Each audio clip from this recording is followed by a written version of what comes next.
Hey guys, Tom from Tom's Health and Fitness, and today we're going to ask you, please stop weighing yourself.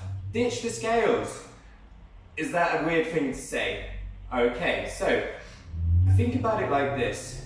You're exercising really hard, you're working out, you're trying to be really careful with what you eat, and you're weighing yourself every day, once a week, or even every couple of weeks, or sporadically. And your weight goes up and down, or maybe your weight goes up one week and down the week after. How does that make you feel? Not great, right? What does that do for your motivation? Not a whole lot. Is it the most effective way of measuring progress? No, of course it's not. So we've been conditioned and we seem to almost be obsessed with how much we weigh. Let's talk about why we should stop weighing ourselves. So I've been working really hard. I've managed to lose some fat and I've also managed to gain some body muscle. Great, that's exactly what I want. But I'm marking and measuring this by what the scales tell me. So let's say I was 12 stone to start with and I've lost some fat and I've built some muscle.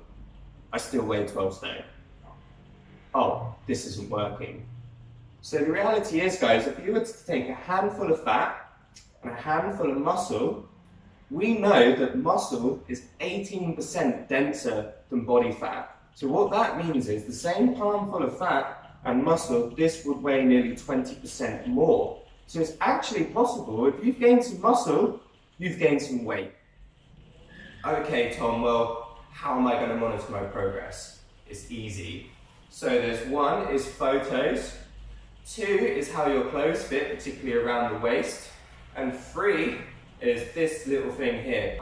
We like to go one finger over the belly button, but just for ease of replicating it yourself, just go over the belly button and just write it down. Now the other thing that you can do, which we don't actually have with us today, because I'm not that prepared, is skin fold calipers, but that is a two-man job, and we're going to release a separate video on how to use those. The other thing I think we should talk about is how often. So losing fat doesn't happen overnight. Building muscle doesn't happen overnight. So why would you weigh yourself every day expecting to see positive change? The other thing is, what can influence your body weight? Not fat, but weight. What the scales say, well, there is what time of day it is, what clothes are you wearing, when was the last time you ate, when was the last time you went to the toilet, when was the last time you exercised.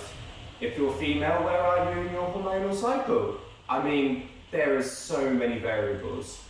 Is it a fair reflection?